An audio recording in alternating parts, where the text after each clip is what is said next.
సూర్యకాంతిని అత్యధికంగా తనలో ఇముడ్చుకునేటటువంటి శక్తి అరటి ఆకుకు ఉంది, శ్రేష్టం. అలాగే అరటి పండు ఉదయం 6 గంటల నుంచి సాయంత్రం 6 గంటల లోపల మాత్రమే తినాలి. ఈ 12 గంటలలో 6 నుంచి 9 బంగారం వలె, 9 నుంచి 12 వరకు వెండి వలె, 12 నుంచి 3 వరకు రాగి వలె, 3 నుంచి సాయంత్రం 6 వరకు ఇనుము వలె దేహాన్ని శక్తిని ఇస్తుంది. ఆ పిమ్మట సాయంత్రం 6 నుంచి తెల్లవారుజామున మళ్ళీ 6 వరకు కెరటి పళ్ళు తినకూడదు.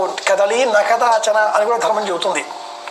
అరటి పళ్ళు, అరటి ఆకు, అరటి దూట, ఇలా అరటి చెట్టులో ఉండే ప్రతి అంశము కూడా మనకు మేలు కలిగించేదే. కార్తీక మాసంలో దీపాలు వెలిగించాలి అంటే అరటి చెట్టు బోదెలో నుంచే, ఆ బోదె ముక్కలో నుంచే నెయ్యి, నూనె, దీపం నీళ్ళలో విడిచిపెడితే తేలుతుంది.